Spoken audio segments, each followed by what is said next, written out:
My name is Maya. And at that moment, walking down the aisle toward Mark, I felt like the luckiest woman in the world. The sun smiled down on us, its golden rays sparkling through the canopy of leaves overhead. Mark looked striking in his well-tailored tuxedo, and his eyes met mine with the promise of a lifetime of happiness. "Wow, you look incredible," he whispered as I reached him at the altar, his voice tinged with awe. "Thank you, love," I replied softly, my cheeks warm. As we exchanged our vows, his voice was steady, but I could feel the tremble in his hands. I had always admired his sensitivity, his openness, his willingness to show his emotions. I thought it was an attribute, not a liability. But as I glanced over Mark's shoulder, I saw Margaret and Peter, his parents, standing close by. They were smiling, yes, but there was something in their eyes, an intensity almost as if they were inspecting me. As we said, our idos and the audience erupted into applause. Margaret approached us. "Oh, what a beautiful ceremony! Mia, you're officially a part of our family now," she gushed, pulling us both into a hug that felt more possessive than welcoming. "Thank you, Margaret," I said, forcing a smile. "I'm glad it all went smoothly." Peter joined us, patting Mark on the back in a way that seemed both congratulatory and cautionary. "You've done well, son," he said. "Just remember, family is everything, always."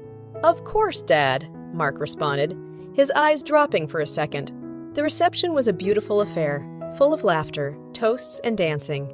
But amidst the celebration, I couldn't shake the feeling that there was something more to the familial closeness Mark's parents displayed. They consulted him on everything during the reception, from the timing of the toasts to the selection of the music. Even the honeymoon was a subject of their input, with Margaret not so subtly suggesting a list of family-friendly destinations. I found it strange, but shrugged it off, attributing it to wedding, day jitters, and the general high emotion of such a significant event. After all, we were starting a new chapter of our lives. Perhaps they were just having a hard time letting go. But as we waved goodbye to our guests and departed for our honeymoon, a destination we chose, not Margaret, I couldn't help but feel that the strings attached to my new husband reached further and pulled tighter than I had ever imagined. Still, I chose to focus on our love, our future, and the life we were about to build together. It was our picture, perfect wedding, and I wanted to believe it would lead to a picture, perfect life. Mark turned to me as we drove off, away from the crowd and into the horizon painted by the evening sun. "Are you happy, Maya?" "More than I've ever been," I replied. And in that moment, it was the truth. A truth that, I would later discover, was based on a tapestry of illusions and deceits that would unravel, thread by thread, until all that remained was the stark, painful reality of a life not as it seemed. But for now, the future was a blank canvas, and I was ready to paint it with all the colors of love and joy I had in me. How naive I was to think that was all it would take. The first few months after our wedding were nothing short of heavenly. We settled into married life like two pieces of a puzzle clicking into place. Mark was a devoted husband, and I couldn't be happier. We both had good jobs, and the transition from fiancés to spouses felt seamless. But as the autumn leaves began to fall, signaling the shift of another season, our lives took a turn for the worse. Mark came home one evening with his shoulders slumped and a pallor that looked like he'd seen a ghost. "Hey, you're home early. Is everything all right?" I asked, concerned by his demeanor. He looked up, avoiding eye contact. We sat on the couch, the tension palpable. "I got laid off today," he finally said, his voice breaking a little. "Oh, Mark, I'm so sorry," I responded, hugging him tightly. "What happened?" "Restructuring, they said. My position isn't essential anymore," he replied, air quoting the last word. While I felt deeply sympathetic, I was confident he'd find another job soon. Mark was talented, with years of experience. But as the weeks went by, something changed. He was no longer the driven person I knew. He started to withdraw, passing his days binge, watching TV shows, or mindlessly scrolling through his phone. "Have you started looking for new jobs yet?" I gently asked. "Yeah, I've been looking," he'd reply vaguely, never meeting my eyes. But what really troubled me was the increasing involvement of Mark's parents in our lives during this period. They would call him every day, discussing long-term plans, giving unsolicited advice, and even offering to set him up with interviews for jobs he had no interest in. Margaret called again. She knows someone at her friend's company that's hiring, Mark mentioned one day. "Do you want to work there?" I asked, a tinge of skepticism in my voice. "Not really, but maybe I should just take it." "No, Mark. You should find something you'll be happy doing," I advised. He looked at me as if I'd spoken in a foreign language. I don't know if I have the luxury to think about happiness right now. And then came the visits. Unannounced, Margaret and Peter would show up on weekends, filling our home with their overbearing presence. I felt cornered even in my own house, a house that had once belonged to my parents, who had passed away years ago. This $1.03 million property was my sanctuary, my inheritance, but it started to feel more like a stage for Margaret and Peter to perform their familial obligations. "Mark, why don't you show us your plans for job hunting?" Peter would command more than ask, setting up an atmosphere that felt like a corporate review meeting, not a family gathering. The man I had married was slowly becoming unrecognizable. His voice lost its assuredness, his posture its confidence, and the strings his parents had tied around him tightened with each passing day. They seemed to consider our house their second home, doling out advice, and acting as if they had more right to the space than I did. It was then that I realized the illusion of our perfect life had cracks that were widening into fissures that threatened to break us apart. I couldn't ignore it any longer. Something was terribly wrong, and if I didn't act soon, I feared the man I loved would be lost, consumed by a life dictated by others. But little did I know, that was just the tip of the iceberg. There were darker secrets, betrayals that would question the very foundation of our marriage. And as the winter chill started to creep in, so did the cold reality of my life with Mark. By the time winter rolled around, the vibrant energy that had once filled our home had turned stagnant. Mark seemed lost in a perpetual fog, and the man I'd married, the man who had once filled my life with laughter and joy, was slipping away from me. He'd come home late most nights, stumbling through the door with the stench of alcohol following him like a second shadow. "Where were you?" I'd ask, keeping my voice steady despite the rising concern. "Just out with the guys. Needed to blow off some steam," he'd respond, evading my eyes as he headed for the liquor cabinet. The nights his parents visited were equally distressing, but in a different way. Margaret and Peter seemed to have perfected the art of passive, aggressive comments and backhanded compliments. "Maya, this pasta is wonderful. It's almost as good as what Mark used to eat back home," Margaret would say, her words dripping with insincerity. "Thanks, Margaret. I try my best," I'd reply, grinding my teeth into a smile. I was at the end of my rope, overwhelmed by a husband who was retreating further into his shell and in-laws who seemed hell-bent on accelerating that process. I had to do something, anything, to salvage the remnants of our crumbling marriage. So I hired a private investigator. "Mrs. Roberts, I need to know everything. Where he goes, who he meets, what he does. I can't continue living like this," I told the detective, my voice tinged with desperation. "I understand, ma'am. You'll have all the information you seek," he assured me. Within a week, the investigator came back with a report that felt like a sledgehammer to my chest. "He's been seeing someone," the detective told me, sliding a folder across the table. Inside were pictures of Mark at various bars and restaurants, always with the same woman. "And that's not all," he continued. "He's been making frequent visits to a storage facility. I couldn't gain access, but it's certainly suspicious." My mind was racing, grappling with a reality I never thought possible. Mark was having an affair. But what about the storage facility? What could possibly be there? I was still digesting this information when Mark staggered through the door one evening, drunker than I'd ever seen him. "Mia, we need to talk," he slurred, stumbling into the living room. "What is it?" I asked, my stomach knotting with dread. "My parents think it's best if we transfer the house to them. They believe it's the wise thing to do, given my job situation," he said. So, this was it. The final act in a play I never auditioned for. But unlike Mark, I had found my voice, and I wasn't afraid to use it. "Mark, not only am I not transferring the house, but I also know your mistress," I shot back, my words sharp and clear. The color drained from his face. "Whoa, what are you talking about?"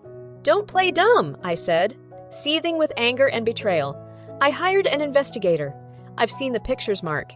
He looked shattered, his eyes widening in disbelief. "Mia, Save it! I can't do this anymore," I cut him off. "I'll be filing for divorce." As he sank into the couch, utterly defeated, I felt a strange mixture of relief and anguish. The man I loved had betrayed me, but in doing so, he had freed me from the illusion of a perfect life, from a marriage governed by deceit and manipulation. It was a painful awakening, but an awakening nonetheless. I picked up my phone and dialed my attorney's number. It was time to close this chapter and begin a new one, on my terms. And so, as the winter snow began to fall, blanketing the world in its cold embrace, I felt the first flicker of warmth in months. It was the warmth of empowerment, of taking back control. And though the road ahead was uncertain, one thing was clear. I was the author of my own story, and this was just the beginning. As the days crept on after that fateful confrontation, an eerie silence fell over our household. Mark seemed to oscillate between regret and stubborn defiance. We barely spoke, our interactions limited to essential conversations about household chores and bills. But while he was seemingly lost in his maze of emotions and deceits, I was busy plotting my next moves with surgical precision. My lawyer was a shark, keen and focused, exactly what I needed for what was about to come. We pored over every document, every piece of evidence that could solidify my case. I had built a fortress of facts, invulnerable to the manipulations Mark and his family were so adept at. Just when I thought I was geared up for battle, Mark approached me one evening. He looked serious, sober for the first time in weeks. "Maya, can we talk?" he asked, his voice shaky. "I'm listening," I responded, my eyes meeting his. "I know I've messed up. Really messed up," he began, "but I don't think giving up on our marriage is the solution." "You think keeping it is?" I retorted, my patience wearing thin. "I've been thinking, what if we give it another try? Go to couples therapy, try to understand where we went wrong." The sincerity in his eyes was almost convincing, but I knew better. I had danced to the tune of his manipulations for too long to be swayed now. "And what about your parents?" I inquired. "Will they also be joining us in therapy?" He sighed, running his hands through his hair. "Look, I'll talk to them. Set boundaries." I almost laughed. Boundaries? Mark, do you even know what that word means? He looked down, unable to meet my gaze. "I can learn." "It's too late for that," I stated, closing the chapter once and for all. "Tomorrow, I'm filing for divorce. You'll be served the papers." He was silent for a moment, grappling with the finality of my words. What if I don't sign them? I leaned in, locking eyes with him. "Then we'll go to court. And believe me, Mark, you won't like what comes next."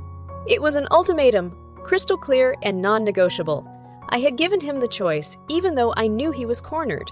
The evidence I had would decimate him in court, not just on the grounds of adultery, but also financial negligence and more. I had managed to gather evidence of unauthorized withdrawals from our joint accounts, possibly linked to his late-night escapades and the mysterious storage facility. Mark looked at me, his eyes searching for some sign of leniency, a hint of the love that had once bound us together. But all he saw was resolve. My mind was made up. There would be no going back, no rewriting the chapters of betrayal and deceit that had filled the recent pages of our lives. Finally, he spoke. "I never thought it would come to this." "Neither did I said, my voice tinged with sadness and finality. "But here we are." As he walked away, defeated and broken, I realized that the man who left the room was a stranger to me. How we had come to this point was a labyrinth of choices and consequences, one that I no longer had the desire to navigate.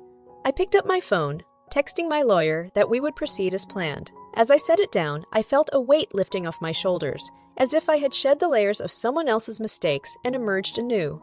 Yes, the battle was far from over, but for the first time in months, I was in control. And as I braced myself for what lay ahead, I knew that whatever the outcome, I would come out stronger on the other side. Because unlike Mark, I had faced my ultimatum head-on, and I was ready for the fallout, come what may. Days turned into weeks as I awaited our court date. The anticipation was a slow burn, but I had too much to do to let anxiety get the better of me. With every document submitted and every consultation with my lawyer, I was reclaiming a piece of myself that had been buried under years of deception and manipulation. Finally, the day arrived. I stepped into the courthouse, dressed in a suit that was as sharp and unyielding as my resolve. Mark was already there, looking disheveled and anxious. His lawyer seemed competent, but had that air of arrogance I knew would crumble under the weight of our evidence.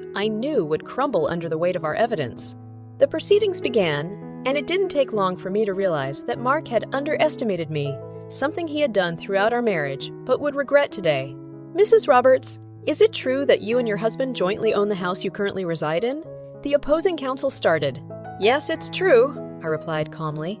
"And yet you insist on keeping this $1.03 million property all to yourself?" "I don't insist. I assert my rights based on the evidence of adultery and financial misconduct."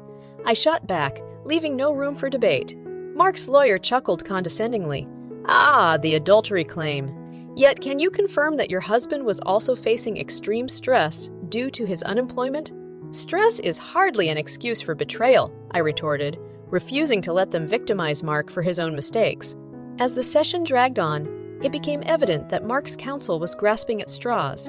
When they tried to argue that my hiring of a private investigator was an invasion of privacy, my lawyer immediately countered, citing the justification for the investigation: Mark's erratic behavior, late-night absences, and suspicious financial activity.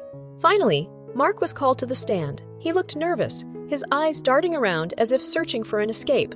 "Mr. Roberts, did you or did you not engage in an extramarital affair during your unemployment?" my lawyer inquired. I did," he mumbled, almost inaudibly. "And did you or did you not make unauthorized withdrawals from your joint account with Mrs. Roberts?" He hesitated, then admitted, "Yes, I did." That was the turning point. In that moment, Mark's castle of lies crumbled into dust, swept away by the wind of truth. The judge had heard enough. We recessed and awaited the verdict. A few hours later, we were called back into the courtroom. The tension was palpable, but I felt a sense of serenity wash over me. I had fought my battle, armed with truth and justice, and now it was out of my hands. The judge began, after reviewing the evidence and testimonies. "It's clear that Mr. Roberts has not only committed adultery, but has also been financially irresponsible in a way that negatively impacts the marital estate. Therefore, the request for divorce is granted in favor of Mrs. Roberts, with no division of property." It was over. I had won, not just the house or the divorce, but my own self-respect and dignity. As I walked out of the courtroom, I felt lighter than I had in months, maybe even years. Mark followed me, his eyes swollen, perhaps with regret or the sudden realization of the magnitude of his actions. "Mia, can we talk?" "There's nothing left to say," I responded, finally closing the door on a chapter of my life that had caused me nothing but pain. As I stepped outside, the sun seemed to shine a little brighter, as if acknowledging my newfound freedom. I was on my own now, but for the first time in a long time. That thought filled me with excitement rather than dread. The court decision was a monumental victory, but it was just the first battle in a war I knew was far from over. My lawyer had cautioned me that Mark might try to appeal, or worse, drag me into other legal complications.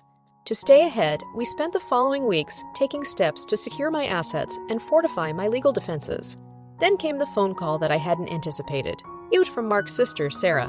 "Maya, I know we haven't always been on the best terms, but can we meet? There's something I need to tell you," she spoke softly, an unusual tone for her. Curiosity piqued. We agreed to meet at a neutral location, a quiet cafe downtown.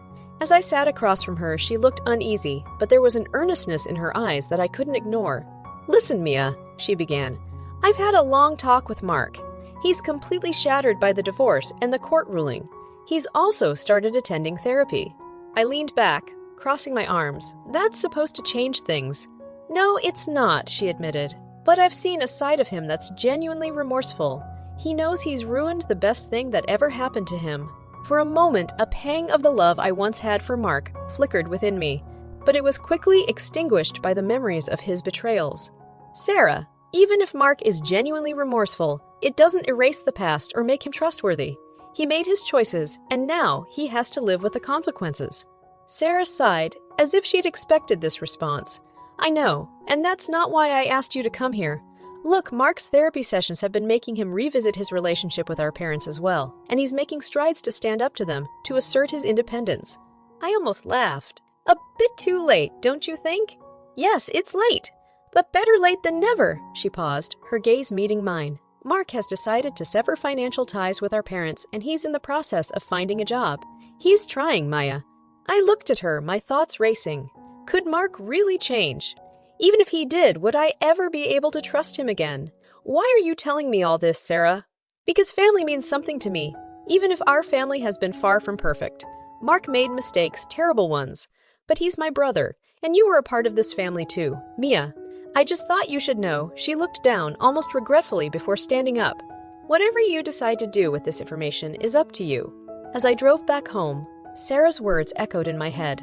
I felt a complexity of emotions. Relief, confusion, but mostly a renewed sense of closure. Mark was finally growing up, but it was too late for us. His choices had shattered something irrevocable. However, his journey towards betterment didn't need to include me. When I reached home, my lawyer called to confirm that all post-divorce legal procedures were complete. The house was officially mine, and Mark had no avenue left for appeal.